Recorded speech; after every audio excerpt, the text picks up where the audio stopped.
Hello everyone and welcome to the last show of the week for the GSMC Fantasy Sports Podcast, brought to you as always by the GSMC Sports Network. My name is Christopher Shepard.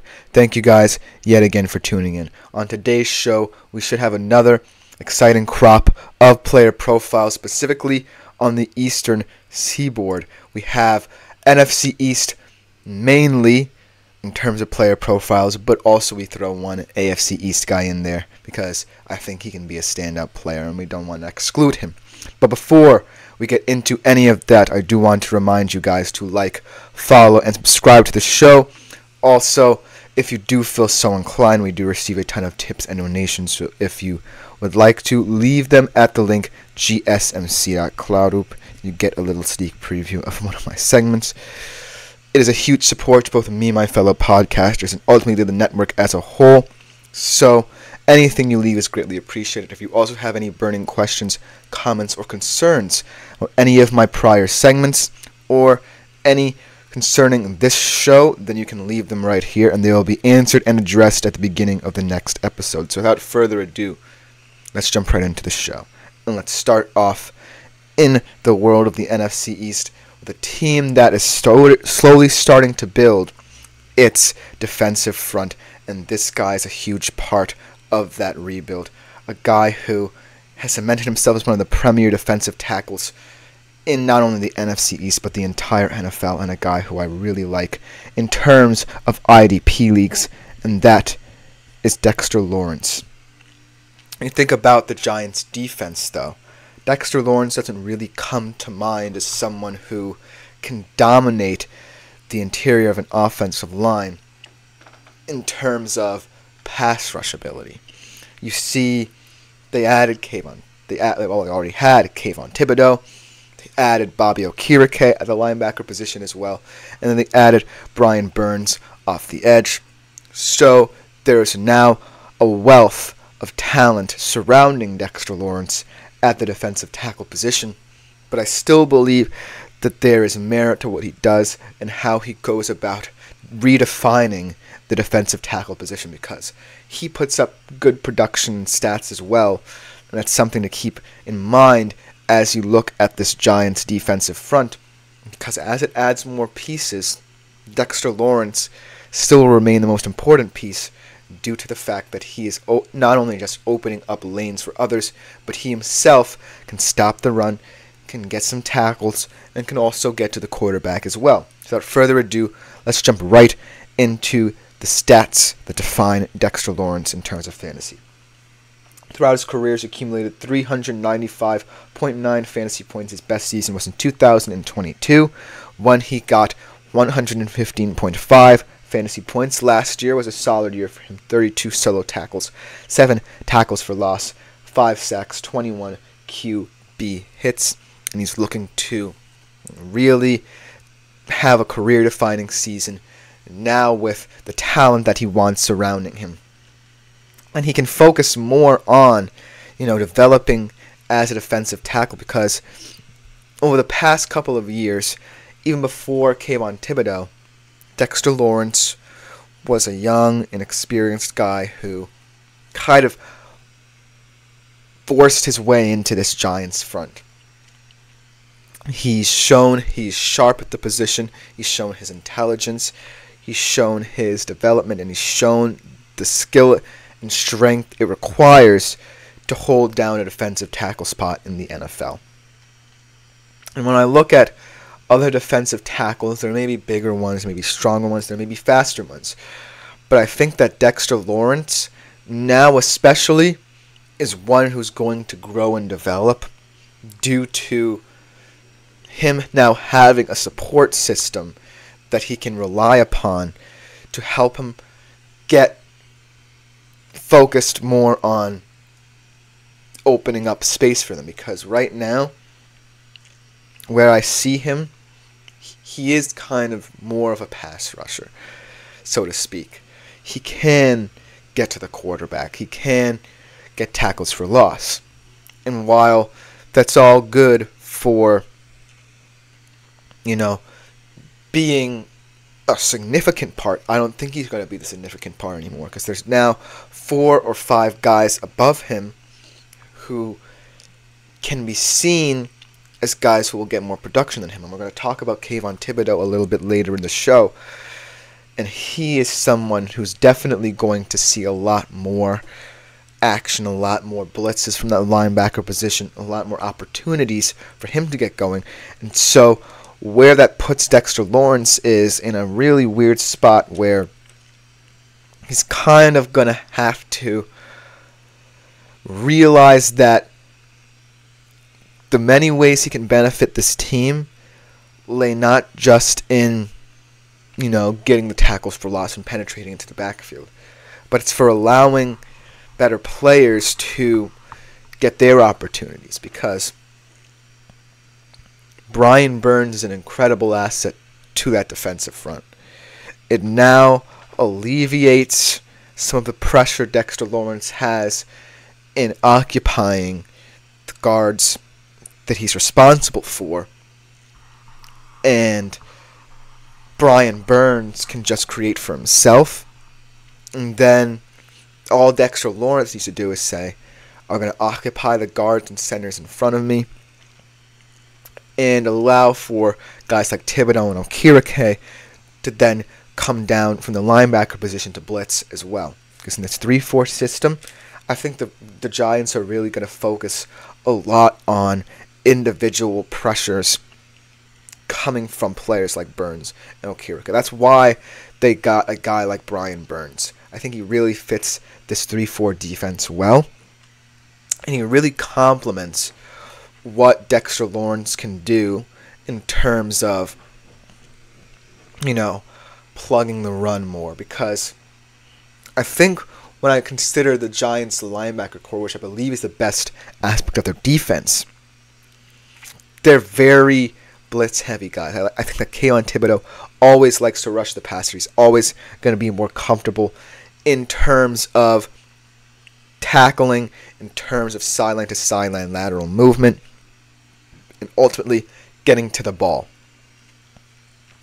And I think Bobby Okirike also kind of fits that mold, but he's still solid in coverage. I like Bobby Okirike because he forces turnovers. I like him because he's an agile linebacker, and I like him because Kayvon Thibodeau can sim pressures, and they can kind of switch between which one of them is on the blitz. And so, I look at the makeup of the Giants' defense and how Dexter Lawrence fits within it. I'm really liking Dexter Lawrence as the guy to stack blockers, maybe get in the run game, and ultimately develop more as a prototypical defensive tackle instead of a guy who can contribute in the pass rush. Because at the current moment, as it stands, when I think of premier Giants pass rushers, before it was Kayvon Thibodeau, then Dexter Lawrence. Now it's Kayvon Thibodeau, Brian Burns, Bobby Okirike, and Dexter Lawrence. So how the Giants are going to develop Dexter Lawrence is going to be integral to his stats he's going to put up. But in terms of fantasy, in terms of IDP especially, when you're looking at defensive tackles, it's very hard to find one who already has the intelligence and experience and know-how to combine their ability to stack and then also understand what it means to be a pass rusher as well. And Dexter Lawrence primarily fits that mold because he came into a Giants defense that was still rebuilding, retooling, before Kayvon Thibodeau came, before they really started to get serious and make good acquisitions, much like they did with Brian Burns and Okirike. So Dexter Lawrence understands what it means to be in a defense that isn't fully molded. And so, while there are definitely a lot of factors that can factor into perhaps him not producing as much as you want him to, he still is so talented because of what he had to go through before to get to the point where he is now. And so, in this system, he may not be the prettiest option in terms of stat line, especially this season. But also, he has the benefit of having been here for a while, one of the longest tenured Giants defenders. And he also has the benefit of knowing the system. Ryan Burns and Bobby Okereke will have to work their way into the system. And so they might get off to slower starts, and that opens the door for Dexter Lawrence to pad his stats earlier in the season. And also, since the Giants play a 3-4, there's a lot more lenience to how Dexter Lawrence plays. Because in a 3-4, a lot of your pass rush is derivative of your linebackers as well. As we can see, Kayvon Thibodeau later, his stats can be seen as more of an edge rusher. So the way the Giants play their 3-4 truly makes Dexter Lawrence someone you have to keep your eye on and can catch your attention. And that's really to his benefit in a system that, while is certainly the best it's been, can certainly start to find its footing later in the season and will truly help Dexter Lawrence in terms of getting him to understand the role while also maintaining his dominance as potentially a pass rushing force. And that duality is what makes me consider him as one of the best defensive tackles to go out and get in an IDP draft. That will just about do it for this segment. Hope you guys enjoyed that. Dexter Lawrence is definitely someone you should think about. Coming next, we go to one of the established veterans of the NFC East at the corner position in kind of a transitional period for this Eagles secondary. We are going to talk a little bit more about Darius Slay when we come back on the GSMC Fantasy Sports Podcast. I feel like I'm losing my mind. Is everybody in the world blind? Please, Lord, give me a sign, a sign. I feel like I'm losing my mind. Is everybody in the world blind? Please, Lord, give me a sign, a sign. I wanna be the greatest. Everybody on the fake shit. I look around and feel like everybody is the fakest. I make this every day and I'm impatient, hoping one day I blow up from the basement. Statement, the top is so vacant. I don't hear shit that I think is amazing. Waiting for my day when I'm playing sold out shows for 1,000 faces. Hey, give me that crown. Get in my way and to be put down. It ain't your place, all this my town. If I want that shit, then I'll get it right now. I'm losing it, the noose it fits. I'm losing shit, a stupid myth. You choose to live or choose to dip. You choose to fight or lose your grip and lose a gift. I feel like I'm losing my mind. Is everybody in the world blind? Please, Lord, give me a sign, a sign.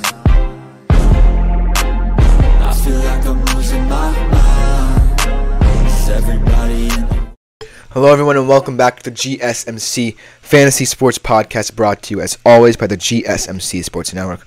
Hope you guys enjoyed the first segment. Our second segment should be just as good. Before we get into it, I do want to remind you yet again that if you do feel so inclined, please consider leaving a tip or donation at the link gsmc.cloud. It is a huge support to both me, my fellow podcasters, and ultimately the network as a whole. So anything you leave is greatly appreciated. Also remember that you can leave questions, comments, or concerns about the show at the link as well, and they will be answered and addressed at the beginning of the next episode.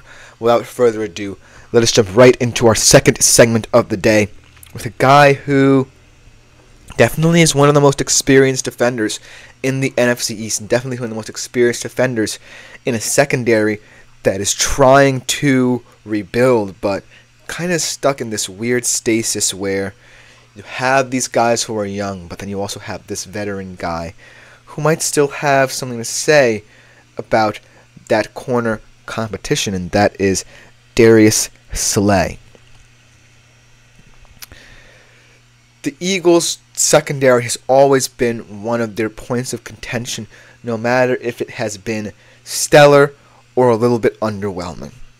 And what I mean by that is the constant additions, the constant kind of development of different storylines surrounding this secondary due to its myriad number of players leads me to consider Darius Slay as someone who might not be highly coveted, but B, still can add value not just as a veteran, but because of his intelligence in the system. He's been around the league. He knows what it takes to be a premier corner, and now it was likely to be his final stop, even though he's been talking about potentially, if not having a good season with the Eagles, going to another team, and potentially could be his final stop. There's a lot to learn here for Darius Slay as this secondary gets kind of a younger breath of fresh air feel to it. And so, even though I really like him still, he's an interesting fantasy option in terms of IDP to peruse, but there definitely are more caveats now than bright spots to Darius Slay. But let's look over his fantasy career, and you can make of it what you will. Throughout his career, he's accumulated 812.7 fantasy points. His best season was actually in Detroit when he had 111 fantasy points in 2017. Last year, there were some bright spots in terms of stats, but there were some lowlights. 48 solo tackles, but only 1 tackle for loss. 15 passes defended still, and 2 interceptions.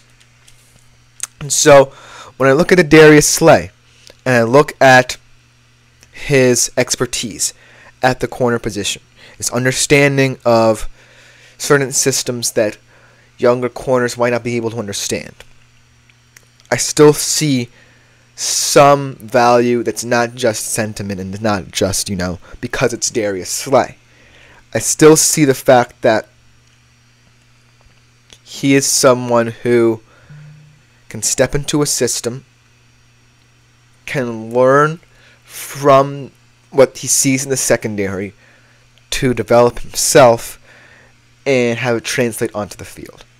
And at the end of the day, he is still a fantastic cover man. My only concern is that in certain situations, he might need more range than he currently has. And since he's slowing down in terms of, what he's able to do, and certain abilities and certain agilities that are required of him, I think that maybe, it's a little bit safer to shy away from him. And to top it all off, he did have that back injury in the wild card game against the Bucs. So there are some concerns with an aging corner in a secondary that is kind of looking to move past him a little bit. So let's talk about this secondary, though, because I still see some silver linings to him potentially having a huge workload in this season, and it should be one of his final seasons. So the Eagles' approach to their secondary is much like their approach to all of the other defense positions. Kind of approach it through youth and through development. Darius Slay, if you've noted, has been one of the only constants from kind of their trade situations where they acquired certain secondary pieces. Gone is Garner Johnson, gone are some other people, and now you're looking at a room where, outside of Darius Slay, the only really experienced person in that secondary outside of him is Reed Blankenship. And then you bring in guys like Quinion Mitchell, who definitely is going to be one of their more rangy, long, versatile corners. And then you bring in Cooper DeJean, who can definitely play many different parts in this defense. And you say to yourself, well, if I'm Darius Slay, what does this mean for how I integrate myself into this defense? Because I'm still here, and even though my role might be lightened a little bit, I still have a responsibility. I still have a workload, no matter how desperate my situation looks. Because, yes, these young kids, they can play many parts in the system, but they still don't know the intricacies of this defense. And that's to my advantage. So Darius Slay has to waste his options. Because right now he's in a very pivotal spot right here. Because the Eagles secondary has been, throughout his tenure there, heavily scrutinized, heavily criticized, much maligned as for an area of need for the Eagles. And ultimately, Darius Slay has been at the center of those discussions for many years to come. Now, in 2024 and 25, the Eagles are starting to realize that, hey, our secondary might need a more youthful look. We're going to go out and get Mitchell through the draft and Dejean through the draft. And so, Darius Slay now has a decision to make.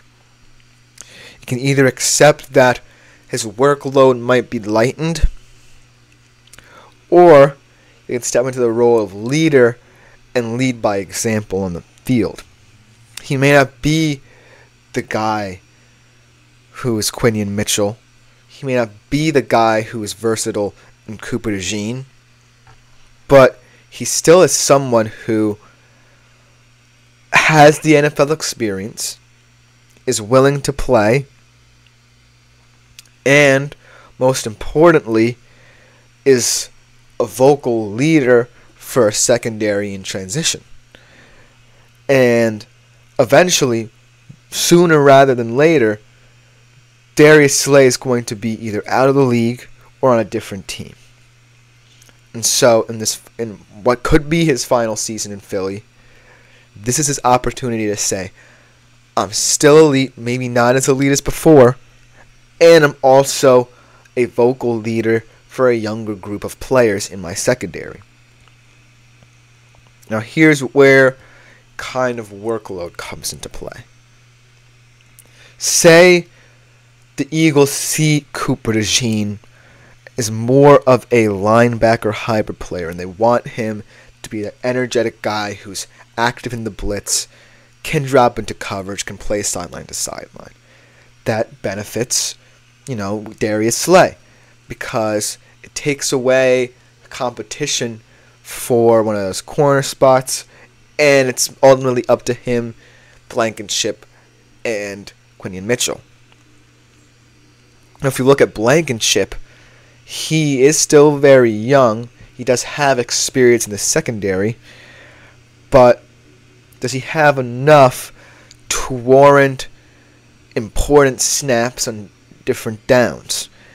Does it warrant being out there in more difficult situations where it could require A, intelligence, and B, speed, which now leaves Slay and Mitchell, which I actually think is the perfect cornerback pairing for this Eagles secondary.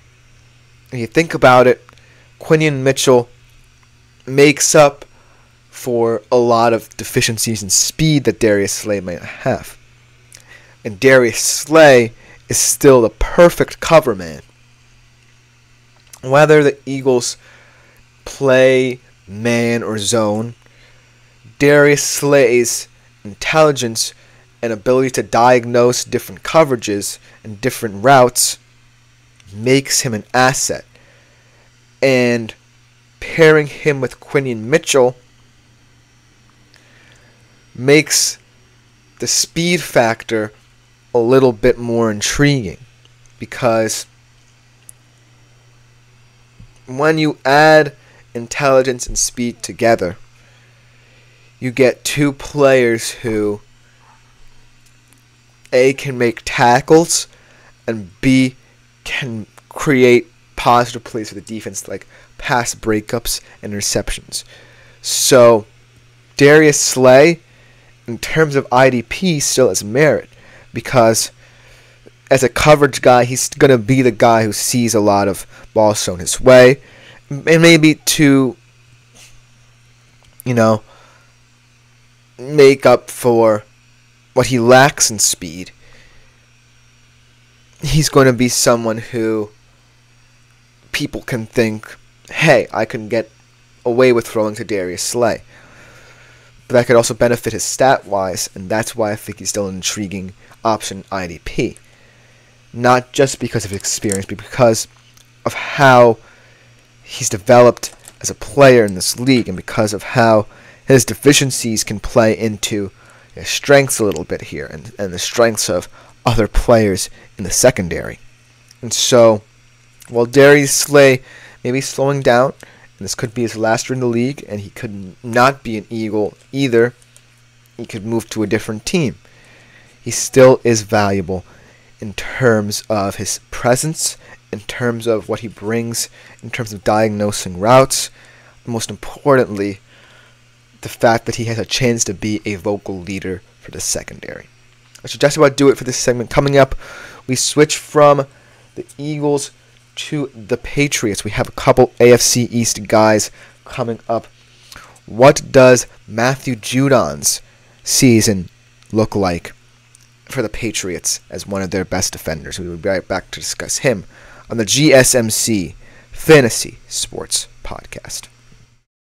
Looking for your daily fix of sports talk without having to pay for it? GSMC Sports Network is available on YouTube. Just search GSMC Sports Network. Get your fix of daily sports talk shows on YouTube, absolutely free. NFL, college football, NBA, MLB, MMA, UFC, fantasy football, and so much more. GSMC Sports Network has shows running all day long, with new sports shows starting every 2 hours. Just like on your favorite cable sports channel, except GSMC Sports Network is absolutely free. Just search. Hello everyone and welcome back to the GSMC Fantasy Sports Podcast, brought to you as always by the GSMC Sports Network. We are now transitioning from the NFC to the AFC East. We do want to include some AFC East guys, and this guy that I'm going to be talking about right now is someone who is flying under the radar on a Patriots defense that's kind of a little bit scatterbrained and doesn't really have many pieces to build around. But this guy has always been a constant, and I think that the new head coach Jerod Mayo being a solid presence in terms of what he adds to the defensive game plan, I really think this guy is going to have a very explosive year. And we are, of course, talking about Matthew Judon.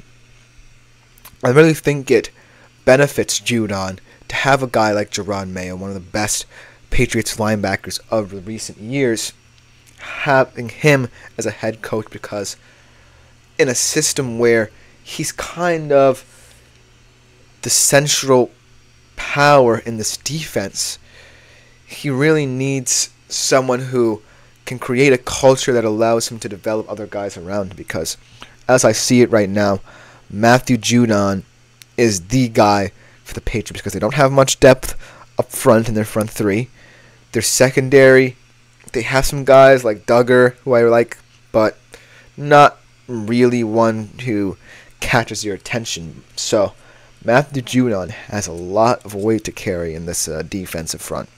And so what I look for out of him is kind of this hybrid linebacker pass rushing role where he's kind of manning different spots. I know he's not the middle linebacker. In fact, he's the weak side linebacker, which requires him to be just as athletic and agile as, say, a defensive end. But I really think that Matthew Judon is a nice little chess piece to what the Patriots can do defensively. I think Jerod Mayo is going to diagnose that we might have to lean on our linebacker core a little in order to generate pressure. And in terms of Matthew Judon, he's a fantastic asset, but there are some caveats. But without further ado, let's jump right into the stats that pop off the page for Matthew Judon. Now, as a career, he's accumulated 806 fantasy points. His best season was in 2022 with 143.2. He had 10 solo tackles last year, 5 tackles for loss, 4 sacks, 9 QB hits. Ultimately, this was an injury-racked season. He underwent bicep surgery over the offseason, and he is kind of getting older in age in terms of he's 31 years old. He's entering his age 32 season. But if it makes it any better, in 2022, he did have his best season, 60 tackles, 15.5 sacks.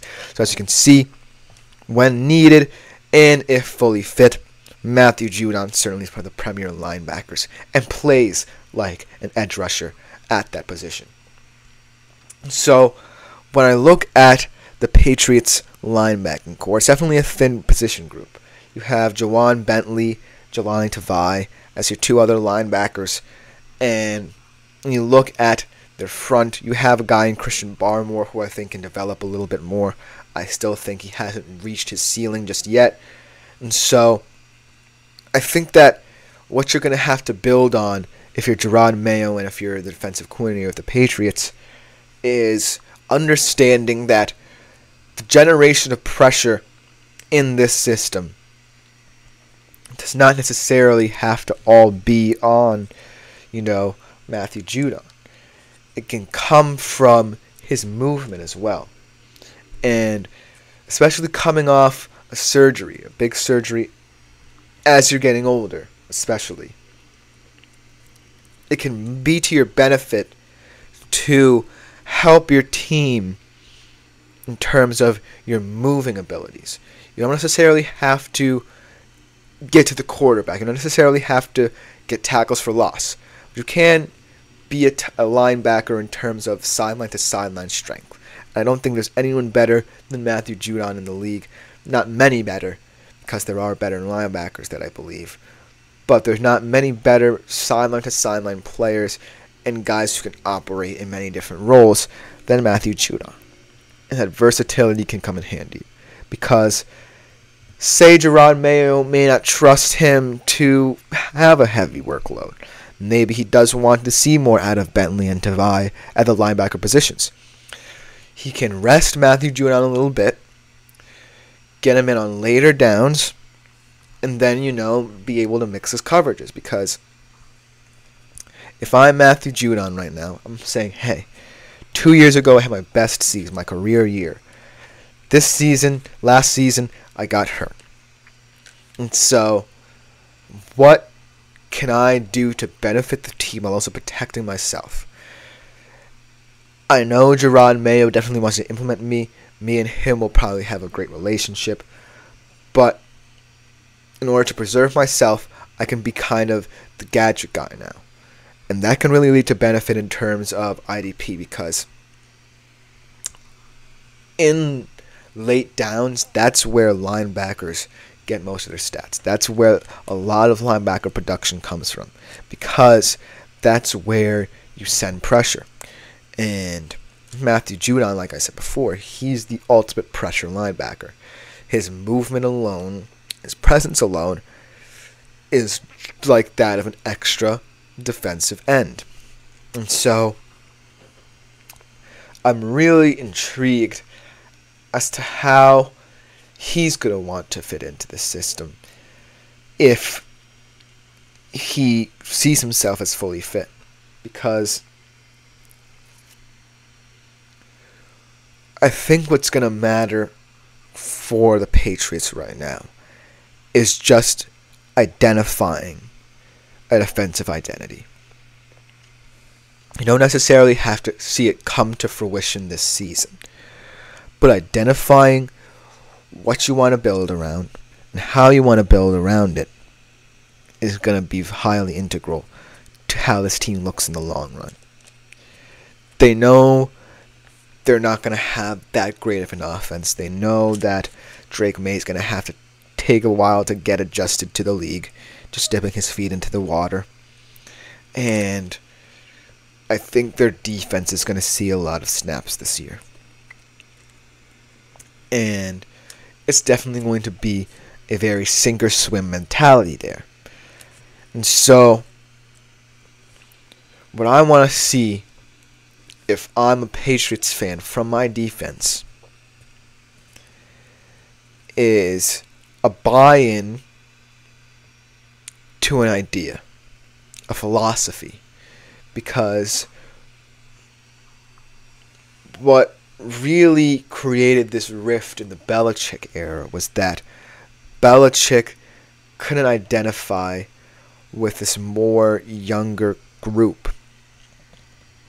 He made a lot of poor decisions with how this defense was built, with how this defense played, and it really is leading to the detriment of this defense as they head into the season, because I think that Jerod Mayo will have a decent season. I think in terms of his coaching style, in terms of what he wants out of his team, I think he's setting good foundations.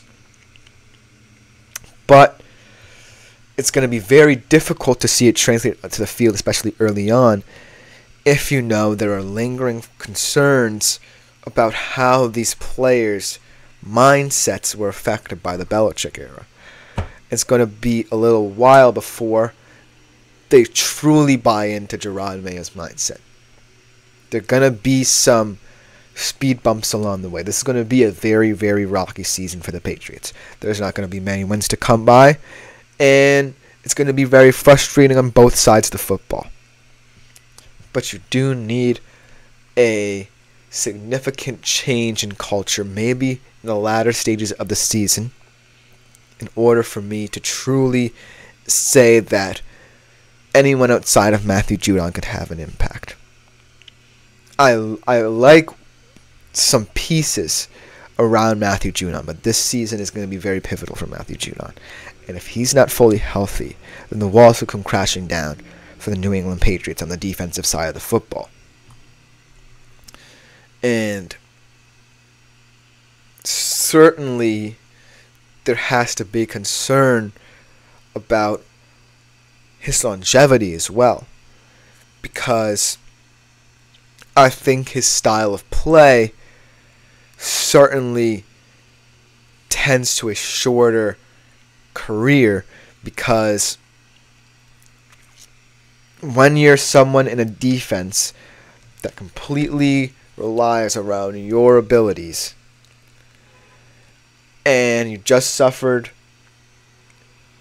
one of your first injuries, you underwent surgery, you're getting older in age, and you have a new head coach, and these players are not fully developing, it kind of gets frustrating, and it kind of is one of those moments where you have to consider, hey, how long can I be doing this? So there are a lot of concerns surrounding Matthew Judon, and it's too Judon-centric for me to fully have confidence in him kind of being able to take it easy while still getting the stats that we know he can put up. And so this season is going to be a career-defining season for not just Matthew Judon, but for everyone on that defense. Matthew Judon, no matter what part he plays in it, is going to be heavily scrutinized this year. He's going to be especially scrutinized for how he helps this team and this unit. And so, while I truly want to say, in terms of IDP, there's no one like Matthew Judon, and I think he wears so many hats that you can't help but pick him, there are a lot of caveats here.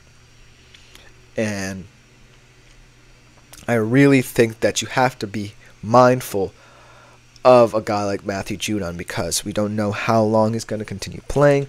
We don't know if more injuries will spike up throughout this season. However, nevertheless, he does have someone at the head coaching position who I think he can really find trust in, and that reciprocity is going to translate to the field, because Matthew Judon, at the end of the day, is the best defensive weapon in New England Patriots' arsenal. He's going to be deployed in so many different ways as long as he's on the football field, and that's the main reason why I can't necessarily look past him, and the main reason why the Patriots' defense will find some modicum of consistency as the season goes on. They have to find a culture, and Matthew Judon is the guy, combined with Jerod Mayo's mind and his defensive game plans, to really see it translate.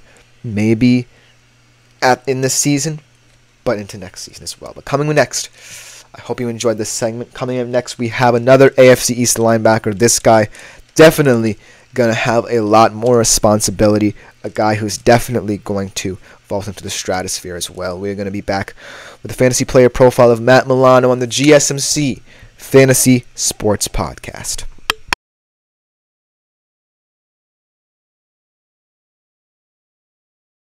For the best and latest podcasts available anywhere, go to the podcast app on your cell phone and type in GSMC to access free content-rich podcasts on health and wellness, book reviews, sports, entertainment, relationships, social media, movies, technology, finance, and even weird news. Subscribe and download the GSMC Podcast Network's family of shows, available everywhere podcasts are found. Hello everyone and welcome back to the GSMC Fantasy Sports Podcast, brought to you as always by the GSMC Sports Network. We are in the home stretch of the show and we have our final AFC East Defensive Player of the Day in terms of IDP player profiles. And this guy I really like. He isn't necessarily overlooked, more so undervalued.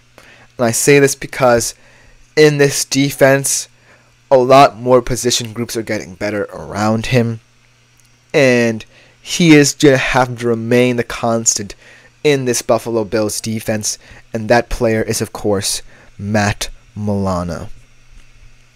I really believe that this Buffalo Bills defense is kind of glossing over the linebacker position, mainly because Matt Milano is so central to that position group, and Von Miller is kind of aging out of that position group, that I think they're pretty happy with just allowing Matt Milano to dictate whatever the linebacker group becomes. And his flexibility truly is an asset to what the Buffalo Bills want out of this defense, because this defense definitely is very sneaky, and Matt Milano is one of the main reasons why. And so without further ado, let's jump right into what makes Matt Milano such a special player and someone who you can't undervalue any longer. Throughout his career, he's accumulated 644.8 fantasy points. His best season was in 2022, where he had 140.7 fantasy points. Last season, pretty solid season, up and down. A couple injuries beset him throughout his season. 18 solo tackles, 1 tackle for loss, 2 passes defended, 2 interceptions, 1 QB hit. So as you can see, not as consistent as years prior, but hey, injuries happen to the best of them. And he's still in that weird part of his career where he's entering the end of his prime years, but he still has some within him. And so when I look at Matt Milano and I look at the makeup of the Bills linebacker room, it's a bunch of guys who, outside of him and Von Miller, who himself is getting older and might not have years in him, are really developmental guys who I really think aren't bad players, but really add to how valuable Matt Milano is at this position, because it allows him to be very flexible.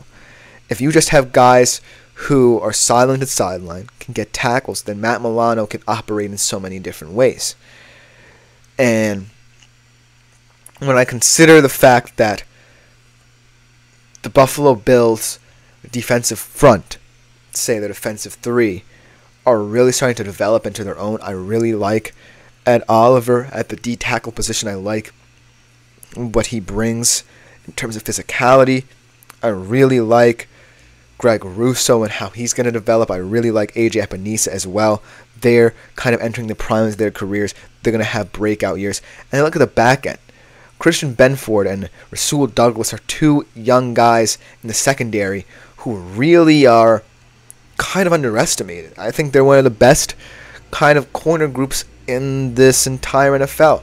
You add a guy in Cole Bishop who I really like, DeMar Hamlin, as obviously he's getting back to being incorporated into that group as well. And I really like the front and back of this Buffalo Bills defense. And when I look at the middle, it's a bunch of guys who are really focused on allowing Matt Milano to operate. Because even though you have guys in the front, you have guys like Oliver, you have guys like Ebenezer, and you have guys in the back like Ben Ford and Rasul Douglas, the main focus of the defense is what Matt Milano does. I think that obviously as he's kind of exiting his prime years, you have to kind of be concerned about his, physicality levels, his injury concerns, his, all-around style of play, because Matt Milano is a very physical player. Make no ands, ifs, or buts about it. He's always going to be in and around every single defensive play that the Bills run. And so, what I really want to see out of Matt Milano this season is not just him taking a back seat, but realizing that he can still be the central force, but he also needs to understand that the Buffalo Bills are now built to sustain pressure. They're built to, at every level of the defense, cover for him. Ed Oliver and AJ Epenesa can get pressure. Christian Benford and Rasul Douglas can cover their men. So, I really think that Matt Milano's going to need to understand that, hey, I can still be myself. I can still be the Matt Milano everybody knows and loves. But I also need to understand that this team is not necessarily going to be relying on me as much. And so, when I look at the roles that he plays, he's so good at guarding the screen game. He's so good at run stopping, blitzing. He wears so many hats. And I look at the ways that the Buffalo Bills can really help him out. I think that if you kind of limit Matt Milano's pressures and when he decides to blitz, I still think he's going to be one of the better linebackers in the league. Because I look at the leg injury after 5 games last season, and it was a really, really gruesome leg injury. I'm thinking about preserving the best of Matt Milano and not risking the worst, if that makes sense. He can go sideline to sideline. He can defend the pass very well. But let's not risk him in certain blitzing situations when we know that our guys up front can do the job there.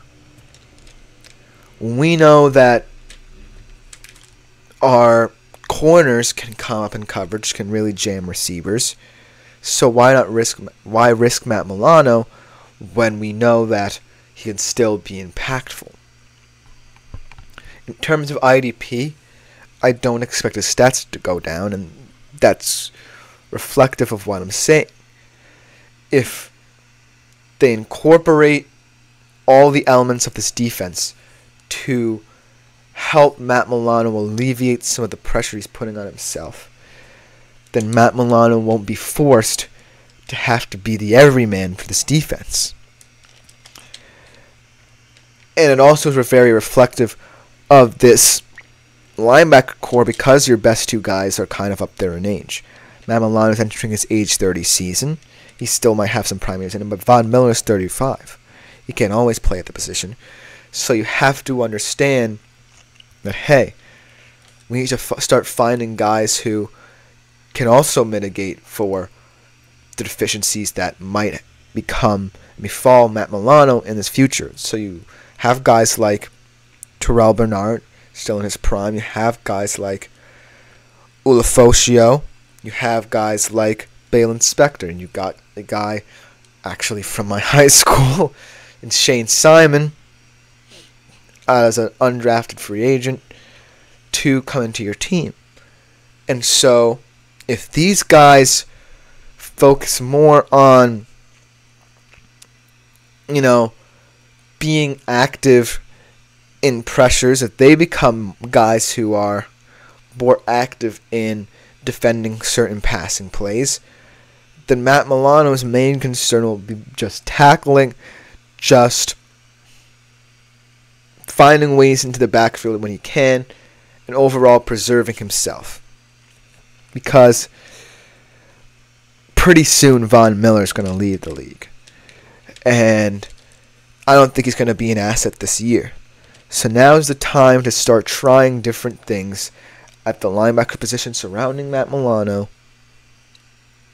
to make sure that at the end of the day, the Bills linebacker group is not going to be the one who's bringing them down. And I like the fact that they're trying to find guys in their prime to make sure that they, if they get injured, don't necessarily end up, hurting them in the long run. Because if Matt Milano's injured, then you're really looking at a group that's kind of uncomfortable determining what they're going to do in certain aspects. And so, the ultimate goal for the Buffalo Bills has to be preserving the best years of Matt Milano, because they're slowly running out. And eventually, Matt Milano's production will go down to the point where he's not a good IDP player. But as of right now, I still think Matt Milano has a role to play as a linebacker in the Buffalo Bills defense. But that should just about do it for this segment. We are transitioning back to the NFC East, talking about a teammate of Dexter Lawrence's who is definitely primed for another big year. A guy who now has the partners he needs in crime to really focus on developing himself as a player. And this should be quite a good segment to finish out today's show and the week. We'll be right back to discuss whoever that is after the break.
Hello everyone and welcome back to the last segment of today's show and of the week on the GSMC Fantasy Sports Podcast.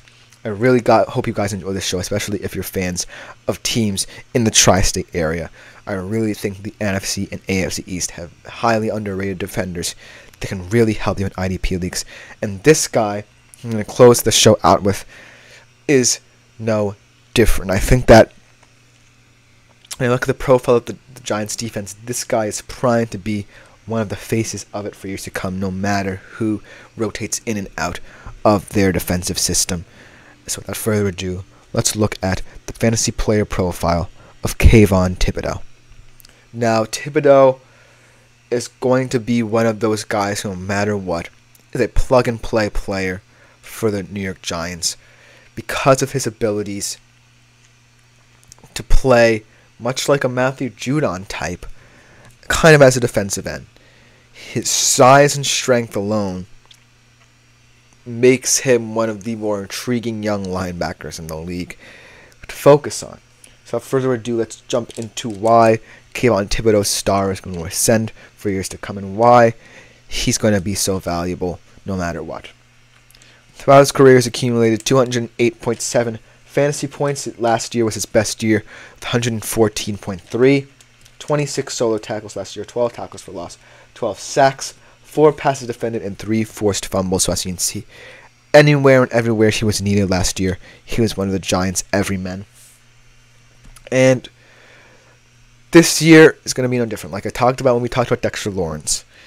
The Giants obviously made some shrewd moves, shrewd decisions in the front office to bring in guys that can help this defense. They brought in Burns, they brought in Okirike.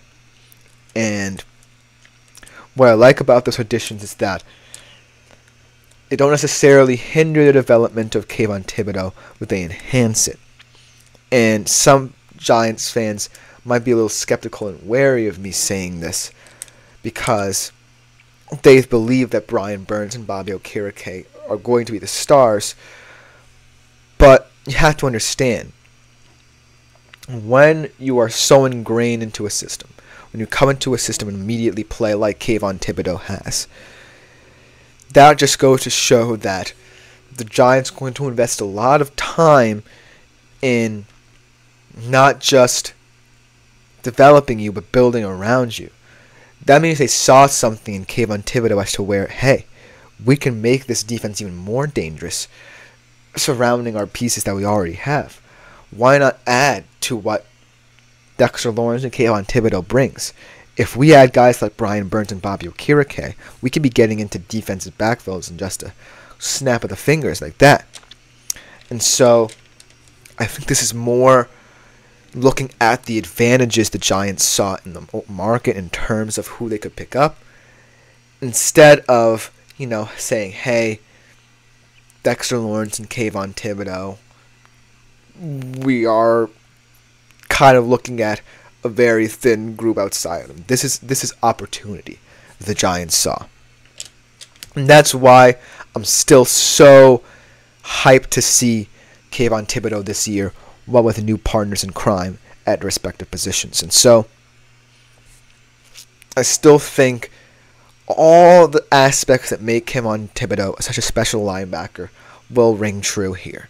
Because looking at Bobby Okirike, he certainly is very strong. He certainly brings size and length. But I think that at the end of the day, he's going to be a coverage man. He's going to be a sideline-to-sideline player. Kayvon Thibodeau is where a lot of the pass rush from the linebacker group is going to come from.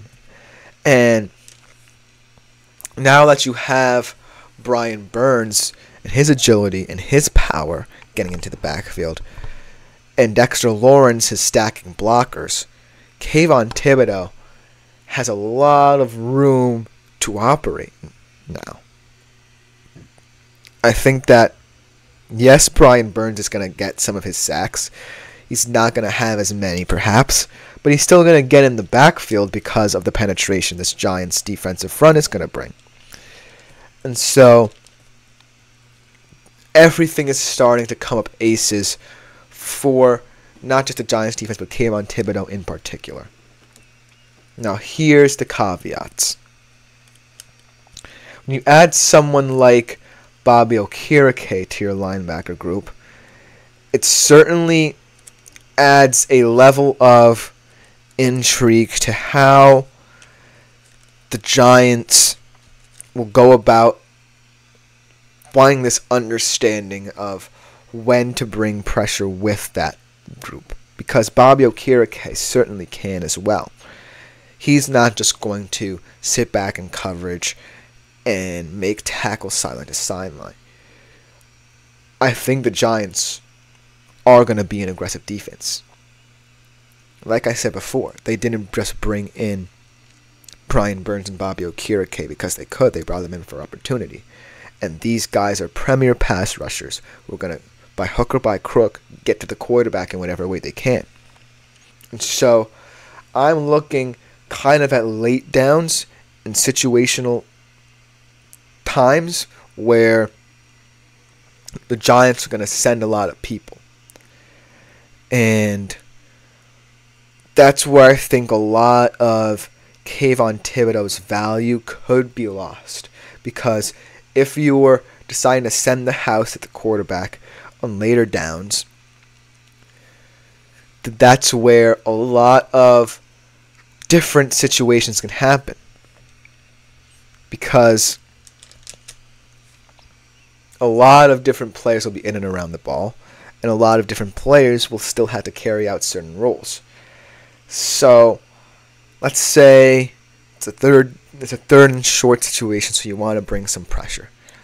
How do you handle that? Do you think that Brian Burns can hit the edge hard enough? Do you think that Dexter Lawrence can penetrate for long enough stack blockers to create opportunities for Kayvon Thibodeau and Okirike? And that's going to be the situation that the Giants look at and say, okay, we can have situations where if we're bringing pressure, one guy can go up and one guy can sit back. And eventually, they're going to have to live with one of those guys being Kayvon Thibodeau. Not to say that Kayvon Thibodeau is a terrible coverage man, because he can certainly grow and develop in that area now that Okirike is there, and some of those pressures are alleviated. But Kayvon Thibodeau's value certainly is going to stem from rushing the passer. And so, in those late down situations, when the Giants are like, hey, we smell blood, we're going to send the house, who is primarily going to get those production numbers and those stats is going to largely stem from how it's created.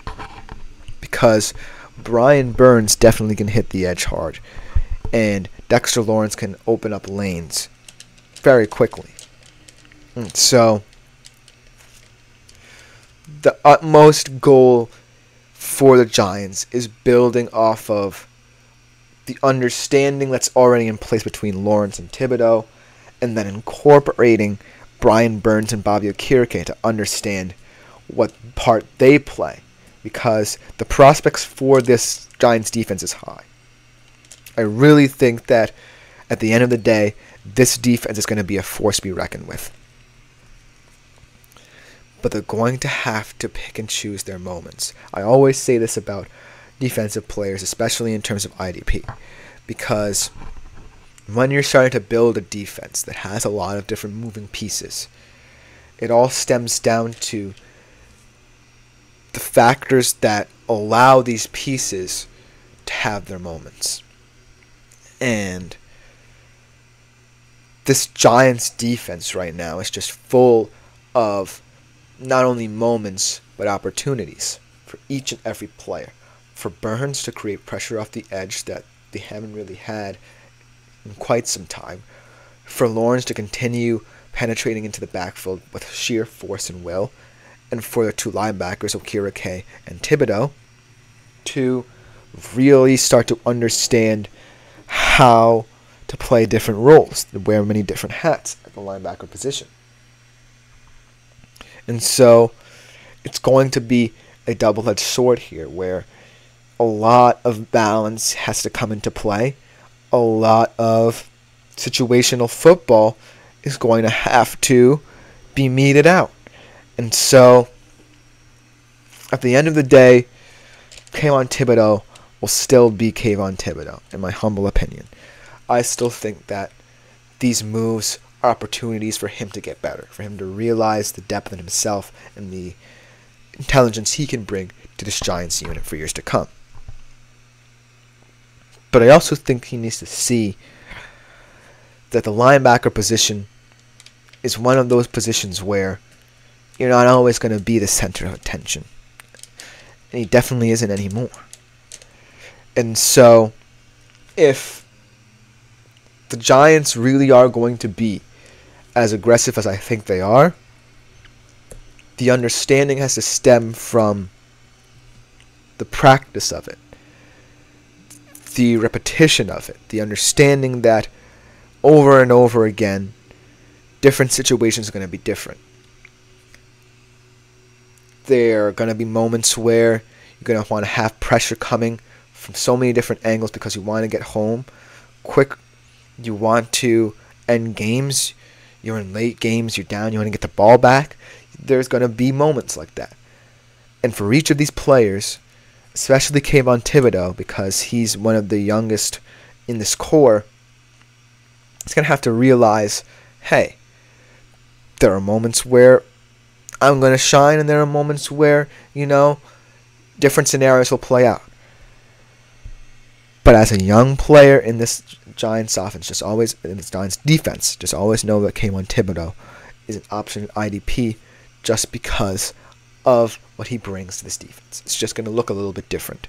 Let's just about do it for this show and this week of shows on the GSMC Fantasy Sports Podcast. Thank you guys yet again for tuning in. Like, follow, and subscribe to the show and the network as a whole. It's a huge support to everyone involved. Leave a tip or donation at the link gsmc.cloud. It is greatly appreciated by all. My name is Christopher Shepard. Thank you guys yet again for tuning to this week of shows on the GSMC Fantasy Sports Podcast. Hope you guys will join me next week when we will be back better than ever. Thank you guys yet again.